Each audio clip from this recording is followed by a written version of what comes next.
ఇక ఇటీవల జూలదిన్నె ఫిషింగ్ హార్బర్లో బోట్ల మాయంపై నెల్లూరు జిల్లా రసవత్తరంగా మారిన విషయం తెలిసిందే. ఒకరిపైన ఒకరు ఆరోపణలు ప్రత్యాపనలతో దద్దరెత్తున్న విషయం తెలిసిందే. దీనికి సంబంధించి వైసీపీ అధినేత మాజీ ముఖ్యమంత్రి ఇటు జగన్మోహన్ రెడ్డి కూడా జూలదిన్నె రావటం, అక్కడ తీవ్రస్థాయిలో ఆరోపణలు చేశారు. ఇటు బేదా రవిచంద్ర, బేదా మస్తాన్ రావు పోలీసుల పాత్ర ఉందని చెప్పి జగన్మోహన్ రెడ్డి కూడా ఆధారాలతో సహా అంటే కాలిస్ట్ చూపిస్తూ మీడియాతో మాట్లాడారు. దానికి సంబంధించి నిన్న కందుకూరులో చాకిచర్లలో జరిగిన మత్స్యకారుల 164 గ్రామాల మత్స్యకారుల సమావేశం గురించి ఈరోజు కాకాని గోవర్ధన్ రెడ్డి మీడియా సమావేశం ఏర్పాటు చేశారు. ఈ సందర్భంగా ఇటు బేదా మస్తాన్ రావుపై, బేదా రవిచంద్రపై, ఓ సిఐపై తీవ్రస్థాయిలో ఆరోపణలు చేశారు. అక్కడ జరిగిన చాకిచర్లో జరిగిన ఈ యొక్క మత్స్యకారుల సమావేశంలో వాళ్ళు తమ తప్పు ఒప్పుకున్నారని, దానికి సంబంధించి అక్కడ పెద్దల వాళ్ళ ఆచారం ప్రకారం 5 కోట్ల పెనాల్టీ విధిస్తే 2.5 కోట్లు చెల్లిస్తామని చెప్పి ఒప్పుకున్నారని, ఈ సందర్భంగా వాళ్ళు జరిగిన విషయం మొత్తం కూడా అక్కడ బయటపెట్టారని చెప్పి కాకాని గోవర్ధన్ రెడ్డి చెప్పారు. దీనికి సంబంధించి ఇటు బేదా రవిచంద్ర, అదేవిధంగా బేదా మస్తాన్ రావు ఒక సిఐ పాత్ర ఉంది, వాళ్ళు చెప్పినట్లే మేము విన్నామని 10 లక్షలు డబ్బులు తీసుకున్నామని చెప్పి వాళ్ళు చెప్పినట్లు ఈరోజు మీడియా సమావేశంలో కాకాని గోవర్ధన్ రెడ్డి చెప్పడం జరిగింది. ఏదేమైనా కానీ ఇటీవల కాలంలో కావలి నియోజకవర్గం రాష్ట్రంలో ఒక హాట్ టాపిక్గా మనం చెప్పుకోవచ్చు. ఇక్కడ ఇటు తమిళనాడు కావచ్చు, పాండిచ్చేరి కావచ్చు, ఇతర రాష్ట్రాలకు చెందిన బోట్లు వచ్చి ఇక్కడ ఈ యొక్క మత్స్యకారుల సంపదను కొల్లగొడుతున్నారని చెప్పి వీళ్ళంతా ఆగ్రహం వ్యక్తం చేస్తున్నారు. దీనికి సంబంధించి కొన్ని బోట్లు పట్టుకోవడం జరిగింది. అయితే అవి రాత్రే మాయం కావడం పట్ల నెల్లూరు జిల్లాలో ఈ యొక్క మత్స్యకారుల విషయం పెద్ద రచ్చగా మారిన విషయం తెలిసిందే. దీనిపైన ఇటు అధికార పార్టీ కావచ్చు, ప్రతిపక్ష పార్టీ కావచ్చు ఆరోపణలు ప్రత్యాపనలు జరుగుతున్నాయి. ఈరోజు కాకాని గోవర్ధన్ రెడ్డి ఏర్పాటు చేసిన మీడియా సమావేశంలో నారా లోకేష్ ఏ రోజైతే ఆ జూలదిన్నె వచ్చాడో ఆ రోజే స్కెచ్ వేశారని, తర్వాత బేదా మస్తాన్ రావు, బేదా రవిచంద్ర ఒక సిఐ ఆధ్వర్యంలో ఈ బోట్లు తరలించారని చెప్పి కాకాని గోవర్ధన్ రెడ్డి ఆగ్రహం వ్యక్తం చేశారు. అధికార పార్టీ నాయకులు ఇందులో ఉన్నారు కాబట్టి పోలీసులకి చర్యలు తీసుకున్న దమ్ముందా అని సూటిగా ప్రశ్నించారు. ఏదేమైనా కానీ ఇటు బేదా మస్తాన్ రావుని, అదేవిధంగా బేదా రవిచంద్రని, అదేవిధంగా సిఐ వీళ్ళ పైన చర్యలు తీసుకున్న దమ్ము ధైర్యం ఇటు నారా లోకేష్కు ఉందా, చంద్రబాబుకు ఉందా అని చెప్పి కూడా ఇటు కాకాని గోవర్ధన్ సూటిగా ప్రశ్నించారు. ఈరోజు బేదా రవిచంద్రన్ కానీ, ఇటు రవిచంద్రన్ కానీ, బేదా మస్తాన్ రావుని కానీ ప్రశ్నిస్తే వాళ్ళిద్దరూ నారా లోకేష్ పేరు బయట పెడతారు కాబట్టి వాళ్ళని ప్రశ్నించే అధికారం ప్రభుత్వానికి లేదని చెప్పి కాకాని గోవర్ధన్ రెడ్డి తీవ్రస్థాయిలో ఆగ్రహం వ్యక్తం చేస్తారు. మొదటి నుంచి కూడా మేము చెబుతున్నట్టే ఈ బోట్లు తరలింపులో అధికార పార్టీ పాత్ర ఉందని మేము చెప్పాము. అదే నిన్న మత్స్యకారులు ఇక్కడ కందుకూరులోని చాకిచర్లో ఏర్పాటు చేసుకున్న సమావేశంలో బయటపెట్టారని చెప్పి కాకాని గోవర్ధన్ రెడ్డి ప్రశ్నించడం జరిగింది. మత్స్యకారులు తమ తోటి మత్స్యకారులు తప్పు చేసినా ఎంత నిజాయితీగా వ్యవహరించారనేటువంటిది ఇక్కడ మనం అర్థం చేసుకోవాల్సినటువంటి సందర్భం.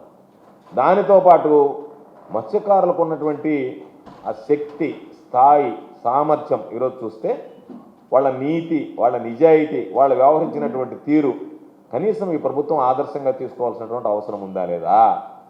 తమ మత్స్యకారుల్లో ఎవరో చెప్తే చేసినటువంటి దానికి వాళ్ళు ఎవరో చెప్పారు, దీని సూత్రధారులు ఎవరో ఉన్నారు కాబట్టి వాళ్ళ మీద నెపం నెట్టకుండా వీళ్ళు కూడా దాంట్లో భాగస్వామ్యం అయ్యారు కాబట్టి వీళ్ళకి మేము జరిమానా విధిస్తున్నామని చెప్పి తీర్పు చెప్తే పాపం దాని వెనక వాళ్ళందరినీ బలిపశువులు చేసినటువంటి వాళ్ళని ఉసిగొలిపినటువంటి వాళ్ళని ఎవరి ప్రోత్బలంతో వాళ్ళు చేశారనేటువంటి దాన్ని ఈరోజు తెలుగుదేశం పార్టీకి సంబంధించినటువంటి నాయకులు ఉన్నారు కాబట్టే ప్రభుత్వం ఈరోజు మిన్నకుండిపోయింది. మత్స్యకారులు వాళ్ళ స్థాయి ఏదైతే వాళ్ళ తోటి మత్స్యకారులు ఉన్నారో వాళ్ళు తప్పు చేశారని చెప్పి భావించారు కాబట్టి, నిర్ధారణ చేసుకున్నారు కాబట్టి వాళ్ళకి జరిమానా విధించి శిక్ష వేశారు. వాళ్ళ స్థాయి పాపం అంతకన్నా పై స్థాయిలో లేదు కాబట్టి ఈ ప్రభుత్వాన్ని శాసించేటువంటి పరిస్థితుల్లో మత్స్యకారులు లేరు. లేదా ఉన్నటువంటి తెలుగుదేశం పార్టీ నాయకులను పిలిచి ఏమయ్యా మీరు తప్పు చేశారో, మా వాళ్ళ చేత తప్పు చేయించారు కాబట్టి మా వాళ్ళు ఇంత జరిమానా కడుతున్నారు, మీరు తప్పుకి ఏం చేస్తారనేటువంటిది మాట్లాడే పరిస్థితి లేదు. ఈరోజు ప్రభుత్వ జోక్యం లేకుండా, పోలీసుల జోక్యం లేకుండా ఈ బోట్లు తరలి వెళ్ళిపోయాయని ఏ ఒక్క సామాన్యుడు కూడా నమ్మేటువంటి పరిస్థితిలో లేడు. కాబట్టి అటువంటి పరిస్థితుల్లో దీని వెనక సూత్రధారి అయినటువంటి ఎవరైతే ఉన్నారో తప్పు తేల్చకుండా, తప్పు కేవలం మత్స్యకారుల వల్ల జరిగిందన్నట్టుగా తప్పు తేల్చిన తర్వాత పాపం మత్స్యకార గ్రామాలు చుచ్చిపెట్టి, మత్స్యకార కుటుంబాలు చుచ్చిపెట్టి, పేద కుటుంబాలకు జరిమానా వేసి వాళ్ళు అంత నీతిగా నిజాయితీగా మత్స్యకారులకు సంబంధించినటువంటి ఆ వర్గం వ్యవహరిస్తుంటే మత్స్యకార సామాజిక వర్గం ప్రభుత్వం మీరు ఎందుకు వాళ్ళకి అనుగుణంగా ఆలోచన చేయకుండా నిమ్మక నీరెత్తినట్టుగా చేస్తే మావాడేలే, మత్స్యకారులకు ద్రోహం చేస్తే ఏమవుతుంది, మమ్మల్ని మేము కాపాడుకోవడం ముఖ్యం, మాకు రాజకీయాలు ముఖ్యం, మాకు మావాడు ముఖ్యం, మాకు మత్స్యకారులు అవసరంలే, మాకు మత్స్యకారులు ముఖ్యంలే అన్నట్టుగా మాట్లాడినట్టుగా ఈరోజు ఈ కూటమి ప్రభుత్వం చేస్తున్నటువంటి వ్యవహారం. చంద్రబాబు నాయుడు గారు కానీ, లోకేష్ గారు కానీ స్పష్టంగా చెప్పాం. జగన్మోహన్ రెడ్డి గారు వచ్చినప్పుడు చెప్పాం, మేము చెప్పాం. లోకేష్ ఏ రోజైతే సాగర్ డిఫెన్స్కి సంబంధించి జూలదిన్నెకి వచ్చాడో ఆ రోజే ఈ బోట్లకు సంబంధించి దొంగతనంగా తరలించేదానికి ఏర్పాట్లు మొదలయ్యాయి. అందులో భాగంగా పోలీసులు జోక్యం చేసుకున్నారు. వీళ్ళందరూ కలిసి మభ్యపెట్టారు. ఆ తోటయ్య అనేటువంటి వ్యక్తి కాపు ఎవరైతే ఉన్నారో స్పష్టంగా అందరి ముందు ఏప్రిల్ 6వ తేదీ పాకాల్లో జరిగినటువంటి మత్స్యకారుల సమావేశంలో స్పష్టంగా చెప్పాడు. వాళ్ళిద్దరు ఫోన్ చేశారు, మాట్లాడారు, 10 లక్షల రూపాయలు డబ్బులు ఇచ్చారు, అక్కడ మినీ బైపాస్ రోడ్ దగ్గర మాకు చేర్చారు, కాబట్టి ఇవన్నీ జరిగాయి, కాబట్టి ఆ తప్పులో మేము భాగస్వాములమే, మేము కూడా చేసామని చెప్పి వాళ్ళందరి ముందు మాట్లాడడం జరిగింది. అటువంటిది ఆ మత్స్యకారుల దగ్గర ఆ రోజు ఏదో కొంత పెనాల్టీ వేశారు, పాపం అంత కట్టలేము కుయ్యో మర్రో అన్నారు వాళ్ళు. దాన్ని అర్ధాంతరంగా వాయిదా వేశారు, ఎందుకంటే సాయంకాలం ప్రారంభమై తెల్లవారులు జరిగింది. దాని మీద వాయిదా వేసుకున్నారు. మరలా నిన్న 124 గ్రామాలకు సంబంధించినటువంటి వ్యక్తులు చాకిచెరలో కలిశారు. దాని మీద ఒక ముగింపు పలికారు. సంతోషం, పాపం వాళ్ళలో ఉన్నటువంటి సాంప్రదాయ ప్రకారం జరిమానా వేశారు, అంతవరకు సరిపోయింది. ఈరోజు అందరం అడిగేది, మీరు అందరు కలిసి మత్స్యకారులను బలి చేసి వాళ్ళకి సంబంధించి జరిమానా వేసి తప్పు వాళ్ళు నిర్ధారించిన తర్వాత ఆ తప్పు చేసినటువంటి వ్యక్తులను ఈ ప్రభుత్వం పట్టించుకుంటుందా లేదా? బేదా రవిచంద్ర ఎమ్మెల్సీ కాబట్టి, బేదా మస్తానరావు గారు రాజ్యసభ మెంబర్ కాబట్టి, వీళ్ళిద్దరు తెలుగుదేశం పార్టీకి చెందినటువంటి వ్యక్తులు కాబట్టి మత్స్యకారులను బలి చేసినా పర్వాలా, మత్స్యకారులకు అన్యాయం జరిగినా పర్వాలా, మత్స్యకారులకు ద్రోహం జరిగినా పర్వాలా, మత్స్యకారుల ఆత్మస్థైర్యం దెబ్బతిన్నా పర్వాలా, వాళ్ళ మనోవేదన గురైనా పర్వాలా, వాళ్ళ ఆత్మాభిమానం దెబ్బతిన్నా పర్వాలా, ఏది జరిగినా పర్వాలేదు, కానీ మమ్మల్ని మా పార్టీ వాళ్ళని మేము రక్షించుకున్నాం అన్నట్టుగా మీరు వ్యవహరిస్తున్నారా? మీ వ్యవహార శైలి ఏ విధంగా ఉంది? కాబట్టి మత్స్యకారులను మార్గదర్శకంగా తీసుకునైనా సరే ఈ ప్రభుత్వం చర్యలు తీసుకుంటుందా లేదా అనేటువంటిది ప్రధానంగా మేము ప్రశ్నించేటువంటి అంశం. అదేవిధంగా ఈరోజు చూసాం, విలేకరుల సమావేశం పెట్టాడు శ్రీరామనవమి రోజు బేదా మస్తానరావు గారు. ఆ రోజు ఏం చెప్పాడు? నేను వాళ్ళతో మాట్లాడలేదు, ఎటువంటి ఆధారాలు లేవు, నేను వాళ్ళతో మాట్లాడినట్టుగా రుజువు చేయండి, నేను వాళ్ళతో మాట్లాడితే శ్రీరాముడి మీద సాక్షి కూడా చేశాడు ఆయన, నేను వాళ్ళకి డబ్బులు ఇవ్వలే, వాళ్ళతో మాట్లాడలే, ఈ విడుదలకు నాకు సంబంధం లేదు అని అన్నాడు. మేము మన జగన్ గారు వచ్చినప్పుడు కాల్ డేటా చూపించాం, సాక్షి పత్రికలో కూడా కాల్ డేటాకు సంబంధించినటువంటి అంశాలు వచ్చాయి. మీరు మాట్లాడారు లేదంటే ఆ రోజు ఏం చెప్పారు? అసలు నేను వాళ్ళతో మాట్లాడడం లేదన్నాడు. బేదా రవిచంద్ర ఏం చెప్తున్నాడు? ఏం మాట్లాడితే తప్పు, మేము శుభాకాంక్షలు చెప్పుకోవడానికి చెప్పాం, గ్రామంలో సమస్యలు ఉంటే ఫోన్ చేసామని చెప్పి అదే మాట చెప్పు. శుభాకాంక్షలకు చెప్పాము, గ్రామంలో సమస్యలకు చెప్పాము, మత్స్యకారులకు సంబంధించినటువంటి ప్రాణాలకు తెగించినటువంటి బోట్లు విడుదల చేయించడానికి కూడా మాట్లాడామని చెప్పు. బిఎంఆర్ ఏమో అసలు నేను మాట్లాడలేదంటుండే. కాల్ డేటా చూసినప్పుడేమో రవిచంద్ర సన్నాయి నొక్కులు నొక్కుతా వివిధ అంశాల మీద మాట్లాడాం, దీని మీద మాట్లాడలేదు అంటే అప్పటికి మీరిద్దరు చెప్పినటువంటి వాటిలోనే ద్వంద్వ ఇక్కడ కనపడటం లేదా? మీ ద్వంద్వ నీతి బయటపడటం లేదా? నేను మాట్లాడలేదని ఆయన అంటాడు. కాబట్టి మీ జోక్యం ఉండేటువంటి మాట వాస్తవం, ఇది తేటతెల్లమైనటువంటి విషయం. కాబట్టి మీరు మత్స్యకారులను బలిపశువులు చేస్తూ ఈరోజు వాళ్ళకు సంబంధించినటువంటి ఇబ్బందులు పెడుతూ వాళ్లే దోషులంతగా చిత్రీకరిస్తూ మీరు పెద్ద మనుషులుగా మాట్లాడుకుంటూ ఎవరైతే పాపం మిమ్మల్ని నమ్మి మీరు వెనకున్నారనేటువంటి అండతో ఏమీ జరగదులేనటువంటి భావంతో పాపం సహకరించారు, వాళ్ళు దాంట్లో సూత్రధారులు కాదు. వాళ్ళు మెడ్రాస్లో ఉండే బోట్లతో మాట్లాడాలా, మీ దగ్గర ఉన్నటువంటి కాల్ రికార్డు ప్రకారం మీరు మాట్లాడి ఉండాలి. వాళ్ళు కేవలం మీరున్నారు కాబట్టి మీరు ఇచ్చినటువంటి అండ మీరు పాపం ప్రలోభ పెడితే ఏదో ఆశపడి వాళ్ళు దానికి పాల్పడితే ఈరోజు పాపం వాళ్ళ కుటుంబం ఎన్ని రకాలైనటువంటి ఇబ్బందులు పడ్డారు పాపం. మా కుటుంబాలు మత్స్యకారుల మధ్య చిచ్చు పెడతారా? మత్స్యకారులను బలిపశువులు చేస్తారా? నేరం అంతా మత్స్యకారుల మీద వేస్తారా? నేరం జరిగిందని చెప్పి మత్స్యకారులు నిర్ధారించి అయ్యా దీనికి కారకుడు ఆయన అంటే మనం అనుకుందాం. మత్స్యకారులకు పాపం అంత శక్తి స్థాయి ఉందా? దొంగతనంగా బోటు తరలిస్తారా? మత్స్యకార సామాజిక వర్గం ఎప్పుడైనా పనులు చేస్తుందా? నీతిగా నిజాయితీగా నిలబడేటువంటి వాళ్ళని ఈరోజు మీరు రకరకాలుగా చేస్తా ఈరోజు మీరు ఏం చేస్తున్నారు? మేమేం తప్పు చేసాం? మత్స్యకారులకు అండగా నిలిచాం, అంతే కదా. మీరేం చేయాలనుకుంటున్నారు? దాన్ని రాజకీయంగా మాట్లాడి మరొక రకంగా తీసుకెళ్ళి ఆ ఇష్యూని డైలెట్ చేసేటువంటి ప్రయత్నం చేస్తున్నారు. మేము మీ ఇంట్లో పడం, మీలాగా ప్రయత్నించాం. మేము మీరు చేసినటువంటి మత్స్యకారులకు మీరు చేసినటువంటి ద్రోహాన్ని ఎండగడతాం, ప్రశ్నిస్తూనే ఉంటాం తప్ప మేము దాన్ని రాజకీయం చేయం. మీరు రాజకీయం చేయదలుచుకున్నారు. మీ పార్టీ ఆఫీసులో కొంతమంది మత్స్యకారులను తీసుకొచ్చి తెలుగుదేశం పార్టీ సానుభూతి అయినటువంటి మత్స్యకారులని వాళ్ళ దగ్గర రకరకాలైనటువంటివన్నీ అడిగారు. ఏం చేసింది వైఎస్ఆర్ కాంగ్రెస్ పార్టీ మాకు అని చెప్పి అడిగారు. వైఎస్ఆర్ కాంగ్రెస్ పార్టీ ఏం చేసింది అనేటువంటిది మత్స్యకారులకు తెలుసు. తెలుగుదేశం పార్టీ సానుభూతి పరుల చేత మీరు అడిగిస్తే అడిగేది కాదు. మత్స్యకారులకు మేము ఏం చేసాం అనేటువంటిది చంద్రబాబు నాయుడు గారు ఉన్నప్పుడు 4,000 ఇచ్చాడు వేట నిషేధ సమయంలో. జగన్మోహన్ రెడ్డి గారు 10,000 రూపాయలు ఇచ్చాడు, 5 సంవత్సరాలు ఇచ్చాడు. జగన్మోహన్ రెడ్డి గారిని చూసి చంద్రబాబు నాయుడు పూలను చూసి రక్కవాతలు పెట్టుకున్నట్టుగా నేను 10,000ని 20,000కి పెంచుతానన్నాడు. 2024 సంవత్సరంలో ఇచ్చాడు 24,000. ఎగ్గొట్టలేదా పాపం 20,000 మత్స్యకారులకి? వేట నిషేధ సమయంలో పస్తులు ఉండలేదా మత్స్యకార కుటుంబాలు? ఆ రోజు మత్స్యకార కుటుంబాలు మీరు పట్టించుకున్నారా? ఎందుకు మీరు ఆ రోజు మత్స్యకార కుటుంబాలను పట్టించుకోలేదు? ఎందుకు వాళ్ళకి సంబంధించినటువంటి బకాయిలు ఇవ్వలేదు?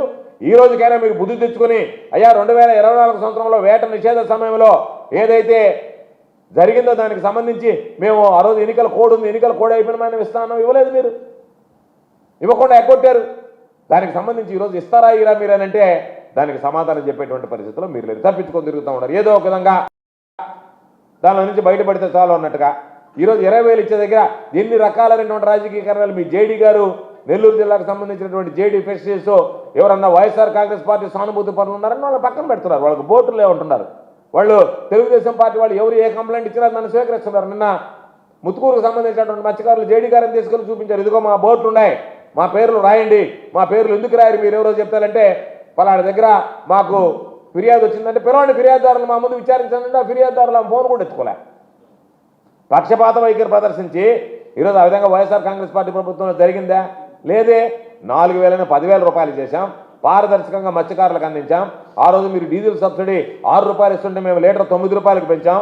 మీరు 6 రూపాయలకు సంబంధించినటువంటి సబ్సిడీ పాపం వాడు అసలు రేటు కొనుక్కొని ఆ సబ్సిడీ క్లెయిమ్ చేస్తే 6 నెలలకి 9 నెలలకి సంవత్సరానికి కూడా వేసినటువంటి రోజులుంటే సబ్సిడీతో ఈరోజు 9 రూపాయల డీజిల్ సబ్సిడీ అనేటువంటిది నేరుగా వాళ్ళకి కార్డు ఇచ్చి నేరుగా వాళ్ళు గుర్తించబడినటువంటి పెట్రోల్ బంకులుగా కార్డు ఇస్తే 9 రూపాయలు తగ్గించి తీసుకునేటువంటి వెసులుబాటు కల్పించాం. గల్లంత అయితే వేట సమయంలో ఎవడన్నా పాపం వెళ్ళి గల్లంత అయితే మీరు 5 లక్షల రూపాయలు ఇస్తే 10 లక్షల రూపాయలు చేశాం. మీలాగా మోసం చేయలే. మీరు 50 సంవత్సరాలకు పెన్షన్ ఇస్తున్నారు బీసీలకు, మత్స్యకారులు బీసీల కిందకు వస్తారు. ఆ మత్స్యకారులు కడుపు కొట్టారు, మీరు 50 ఏళ్ళకి పెన్షన్ ఇస్తానని చెప్పి ఈరోజు పెన్షన్ కొట్టారు. కాబట్టి మీరేం చేశారు మేమేం చేశాం అనేటువంటి రాజకీయంగా చాలా విషయాలు ఉన్నాయి, మాట్లాడుకుందాం, ఇబ్బంది లేదు. మత్స్యకారు కుటుంబాలకు సంబంధించి ఏ ప్రభుత్వం అండగా నిలిచింది, ఎవరున్నారు, ఎవరు ఏ విధంగా అండగా నిలిచారు అనేటువంటి దాని మీద మాట్లాడుకుందాం. మీరు కొంతమంది మీ పార్టీకి సంబంధించినటువంటి సానుభూతి పరులు ఉంటే వాళ్ళని తీసుకొచ్చి పెడితే మీ దుర్మార్గమైనటువంటి ఆలోచన ఏంటంటే మేము కూడా వైఎస్ఆర్ కాంగ్రెస్ పార్టీ సానుభూతి పరులైన మత్స్యకారులతో మిమ్మల్ని అడిగిస్తే మీరు వాళ్ళ మధ్యనే మాటల యుద్ధంతో అసలు సమస్య ఏదైతే ఉందో ప్రైవేటైజేషన్ గురించి కానీ మీరు దొంగతనంగా తరలించినటువంటి బోట్ల విషయం కానీ పక్కదారి పడుతుంది అనేటువంటి దుర్మార్గమైనటువంటి ఆలోచనతో దాన్ని రాజకీయం చేసేటువంటి ప్రయత్నం చేస్తున్నారు. మేము రాజకీయం చేయాలనేటువంటి ప్రయత్నం చేయటంలే, మేము కేవలం మత్స్యకారులకు అండగా నిలవాలనేటువంటి ప్రయత్నం చేస్తున్నాం. మత్స్యకారులకి ఈరోజు దగా పడ్డారు. మత్స్యకారులు మిమ్మల్ని నమ్మి కొంతమంది పాపం అన్యాయానికి గురయ్యారు. వాళ్ళు ఈరోజు ఆస్తులు అమ్ముకుని పాపం వాళ్ళు జరిమానా కట్టాల్సినటువంటి పరిస్థితి ఏర్పడింది. మత్స్యకారులు తమ సామాజిక వర్గానికి చెందినటువంటి మత్స్యకారులు కూడా తప్పు చేశారు కాబట్టి కఠినంగా వ్యవహరిస్తున్నారు, నిలదీస్తున్నారు, తప్పును తప్పుగానే చూస్తున్నారు. అటువంటి నేపథ్యంలో తెలుగుదేశం పార్టీ వాళ్ళు చేసినటువంటి తప్పుని మత్స్యకారులను స్ఫూర్తిగా తీసుకొని వాళ్ళ సామాజిక వర్గమైనా వాళ్ళలో ఒకరైనా వాళ్ళ పట్ల వాళ్ళు ఎంత కఠినంగా వ్యవహరించారో, తప్పుని ఏ విధంగా నిర్దాక్షిణ్యంగా తేల్చారో, పోలీసు వ్యవహారం మీరు పోలీసు ఉంది, మీకు వ్యవస్థ ఉంది, కానీ ఈ ప్రభుత్వానికి చిత్తశుద్ధి లేదు. కాబట్టే మత్స్యకారులకు ద్రోహం చేసినటువంటి వాళ్ళని మీరు రక్షించాలనేటువంటి దుర్మార్గమైనటువంటి ఆలోచనతో ఉన్నారు. కాబట్టే కుట్రలు పడుతున్నారు. కాబట్టే పంపించి వేయడంలో మీ పాత్ర, లోకేష్ పాత్ర, ఆ రోజు వచ్చినటువంటి కొలి రవీంద్ర పాత్ర, బేదా మస్తానరావు పాత్ర ఉంది. కాబట్టే మీరు వాటిని అడగదొక్కడానికి ఈరోజు బేదా మస్తానరావుని తీసుకెళ్ళండి. బేదా మస్తానరావు మీద కేసు బుక్ చేసి ఏం చేస్తాడు? బేదా మస్తానరావు గారు కొలి రవీంద్ర మీద, లోకేష్ మీద చెప్తాడు. మీ పేర్లు బయటకు వస్తాయి. కాబట్టి మీరేం చేస్తున్నారు? ఆయన్ని కానీ పెడితే తీగలాగితే డొంకంతా కదిలినట్టుగా మా అందరి పేర్లు వస్తాయి. కాబట్టి ఏది ఏమైనా మనం చెప్పాము, అయిపోయింది. మత్స్యకారుల వరకు వాళ్ళు ఎటుపోయినా పర్లేదు, వాళ్ళని గాలికి వదిలేస్తే మనకు సంబంధం లేదంటే మత్స్యకారులే వదిలిపెట్టేశారు అనుకుంటే పాపం వాళ్ళు ఏదో జరిమానా విధించుకుంటారు. అక్కడికక్కడికి అది సమస్య పోద్ది అనేటువంటి ఆలోచన చేస్తున్నారు తప్ప వాళ్ళ పక్షాన్ని మిమ్మల్ని అడగలేకపోవచ్చు. మత్స్యకారులు మీరు బలవంతులు కాబట్టి, ధనవంతులు కాబట్టి మిమ్మల్ని అడగలేకపోవచ్చు, అధికార పార్టీలో ఉన్నటువంటి నాయకులు కాబట్టి. కానీ మత్స్యకారులు కుమిలిపోతున్నారనేటువంటి విషయాన్ని గుర్తుంచుకోండి. మత్స్యకారులు మీ విషయంలో మీరు చేసినటువంటి తప్పును మత్స్యకారు వర్గాలు క్షమించావు. మత్స్యకారు కుటుంబాలు ఖచ్చితంగా మీకు ఏదైతే ఉందో తగు రీతిలో బుద్ధి చెప్పడానికి సిద్ధంగా ఉంటారు. కాబట్టి మీరు భారీ మూల్యం చెల్లించుకోవాల్సినటువంటి పరిస్థితి ఉంటుంది. కాబట్టి ఇప్పటికైనా చంద్రబాబు నాయుడు గారిని మేము కోరుతున్నాం, నిర్దాక్షిణ్యంగా తనామనా అనేటువంటిది కాకుండా మత్స్యకారులకు సంబంధించి ఆ బోట్లు మిస్సింగ్ సమయంలో ఎవరైతే కారకులయ్యారో వాళ్ళ మీద వెంటనే చర్యలు తీసుకోవాల్సినటువంటి అవసరం ఉంది. కాబట్టి వెంటనే చర్యలు తీసుకోండి. దానితో పాటు ఏదైతే జగన్మోహన్ రెడ్డి గారు మా నాయకుడు వచ్చి మాట్లాడాడో, అక్కడ ఉన్నటువంటి ఆ ప్రాంత మత్స్యకారుల కోరిక ఉందో, జువలదిన్న ఫిషింగ్ హార్బర్ని మీరు ప్రైవేటైజ్ చేయాలనేటువంటి ఆలోచన చేస్తున్నారో, సాగర్ డిఫెన్స్ సంస్థ కట్టబెట్టారో. కాబట్టి ఏదైనా కమర్షియల్ పోర్టుల జోలికి మీరు వెళ్ళలేదు. ఎందుకు? మీకు దాని విషయంలో డబ్బులు రావు. ఇది పేదలకు సంబంధించి, మత్స్యకారులకు సంబంధించినటువంటిది. కాబట్టి వాళ్ళ ఆస్తి దోచుకోవడానికి మీరు కుట్ర పని, కుతంత్రాల పని, ఈరోజు దాన్ని దోచుకోవాలనేటువంటి దుర్మార్గమైనటువంటి ఆలోచన చేసి దానికి ఎంత లెక్కగట్టి అధికారికంగా కొంత, అనధికారికంగా కొంత వాళ్ళ దగ్గర మీరు ముడుపులు వసూలు చేసుకుని మత్స్యకారులు కడుపు కొడతారా? మత్స్యకారులు ద్రోహం చేస్తారా? ఈ రెండు సాదా సీదా విషయాలు కాదు. ఒకటి వాళ్ళ ఆస్తిగా హక్కుగా జగన్మోహన్ రెడ్డి గారు ఇస్తే ఆ మత్స్యకారులకు సంబంధించినటువంటి ఆ సంపదను దోచుకోవాలనేటువంటి ప్రయత్నం చేయడం, ఫిషింగ్ హార్బర్ ప్రైవేటీకరణ చేయడం, వాళ్ళ ప్రాణాలకు తెగించి పట్టినటువంటి బోట్లను ఈరోజు మీరు వదిలేయడం, ఈ రోజు మొక్కుబడిగా 2 బోట్లు తిప్పి ఈ రోజే గుర్తుకొచ్చారు మత్స్యకారులు. ఈరోజు ఈ సందర్భం ఉంది కాబట్టి నేను మరలా చెప్తున్నా, మత్స్యకారులు అనేటువంటి వాళ్ళు కనుక గళం ఇప్పుడు ఉండకపోతే 124 మత్స్యకార గ్రామాలు సమావేశం ఏర్పాటు చేసుకోకపోయి ఉంటే జిల్లా కలెక్టర్లో ఎస్పీ ఉండేది కాదు, ఎస్పీలో చలనం ఉండేది కాదు, కలెక్టర్లో చలనం ఉండేది కాదు, అదేవిధంగా మత్స్యశాఖ అధికారుల్లో ఉండేది కాదు, పాలకుల్లో మంత్రుల్లో చలనం ఉండేది కాదు. ఏ రోజైతే జగన్మోహన్ రెడ్డి గారు వస్తున్నారన్నాడు ఒక్కొక్క ఆయన ఒక్కొక్క సమావేశం ఏర్పాటు చేసుకొని జగన్మోహన్ రెడ్డి గారి మీద విరుచుకుపడ్డారు. మత్స్యకారులకు సంబంధించి వైఎస్ఆర్ కాంగ్రెస్ పార్టీ ఏమైనా ప్రశ్నించారు, అవన్నీ మాట్లాడదాం. మీరు వచ్చేటువంటి రాజకీయ ధోరణి ఏదైతే ఉందో దాని గురించి కూడా చర్చిద్దాం. కానీ మేము ప్రధానంగా అడిగేది, మీరు అడిగినటువంటి ఈ ప్రైవేటైజేషన్ మీద మీ ఆలోచన ఏంది, దానికి మీరు సమాధానం ఏంది, ఏమి చెప్పాలనుకుంటున్నారు? దొంగతనంగా తరలించినటువంటి బోట్ల మీద ఈరోజు మత్స్యకారులు వ్యవహరించినటువంటి నీతిగా నిజాయితీగా ఎందుకు ఈ ప్రభుత్వం వ్యవహరించలేకపోతుంది అంటే మత్స్యకారులు మిమ్మల్ని అడగలేరులే అనేటువంటి ఆలోచన ఉంది కాబట్టి మీరు ఈ విధంగా ప్రవర్తిస్తున్నారు. ఖచ్చితంగా మరలా చెప్తున్నాం, మత్స్యకారులకు మేము రాజకీయాలకు సంబంధించి కాదు, రాజకీయ ప్రస్తావన లేదు, రాజకీయాలు చేయదలుచుకోలేదు. మేము ఎప్పుడు కూడా మత్స్యకారులకు అండగా నిలవాలనేటువంటి ఆలోచనతో పనిచేస్తున్నాం తప్ప మత్స్యకారుల విషయంలో జోక్యం చేసుకుని దాన్ని రాజకీయం చేయాలనేటువంటి ఆలోచన లేదు. ఆ కుట్రలు కుతంత్రాలు మీకున్నాయి, తెలుగుదేశం పార్టీకి ఉన్నాయి. అందుకనే మీరు నేరుగా మత్స్యకారులను తీసుకెళ్ళి మీ ఆఫీసులో పెట్టి మమ్మల్ని విధానాల మీద విమర్శించారు. మీ ప్రభుత్వం ఏం చేసింది వాళ్ళు చెప్పారు, జువాలజీకి సంబంధించి మేమంతా రెడీ చేశాం, మీరు దానికి సంబంధించి పనులు చేశారని చెప్పి. ఎవరు పనులు చేశారు, ఎవరి హయాంలో పనులు జరిగాయి, ఎవరు జూలదేని ఫిషింగ్ హార్బర్ గురించి ఆలోచన చేశారు, ఎవరు మత్స్యకారుల గురించి ఆలోచన చేశారు? దశాబ్దాల కాలమైనటువంటి మత్స్యకారుల గురించి మీరు మాటలకు పరిమితం అయ్యారు తప్ప ఏ రోజైనా వాళ్ళకి సంబంధించినటువంటి ఫిషింగ్ హార్బర్ విషయంలో మీ పాత్ర ఏంది అని అంటే ఆయన చెప్తాడు. వెంకయ్యనాయుడు గారి దగ్గరికి పోయారంట, ఆ స్థలం ఎంపిక చేశారంట, డిపిఆర్ తయారు చేశారంట, ఇంత లోపల ఎలక్షన్లు వచ్చాయంట. 2014 నుంచి 2019 దాకా ఎలక్షన్లు వచ్చిన దాకా తమరు చేసినటువంటి పని ఏంటంటే డిపిఆర్లు తయారు చేయడం, ప్రకటనలు ఇవ్వడం, వస్తూ ఉంది. అదే చెప్తాడు కదా సినిమాలో, వస్తూ ఉంది అని కమింగ్ అంటే అని ఎదురు చూస్తూ ఉండడం తప్ప ఏమీ లేదు కదా. మీ ఆలోచన అంతే, ఎన్నికలు వస్తే శంకుస్థాపన చేసి వెళ్ళిపోవడం. జగన్మోహన్ రెడ్డి గారికి చిత్తశుద్ధి ఉంది కాబట్టి కరోనా కష్టకాలంలో 2 సంవత్సరాలు ఇబ్బందులు పడ్డా వాటన్నిటిని అధిగమించి మత్స్యకారులకు సంబంధించినటువంటి ఫిషింగ్ హార్బర్ పూర్తి చేశారు. దాన్ని ఒప్పుకోండి మీరు. Zoology fishing harbour Jaganmohan Reddy గారు పూర్తి చేశాడు, ఇది వాస్తవం, యథార్థం, ప్రతి ఒక్కరూ ఒప్పుకొని తీరాల్సిందే. కానీ మీ అంతరాత్మ జగన్మోహన్ రెడ్డి గారే చేశాడని చెప్పి అనుకుంది. కానీ మీరు మాట్లాడడానికి మాత్రం మీ పార్టీ ఏముంటుంది, నో మీరు ఆ విధంగా మాట్లాడకండి, మీరు మాత్రం జగన్మోహన్ రెడ్డి గారి గొప్పతనం ఏముందని చెప్పి మాట్లాడండి.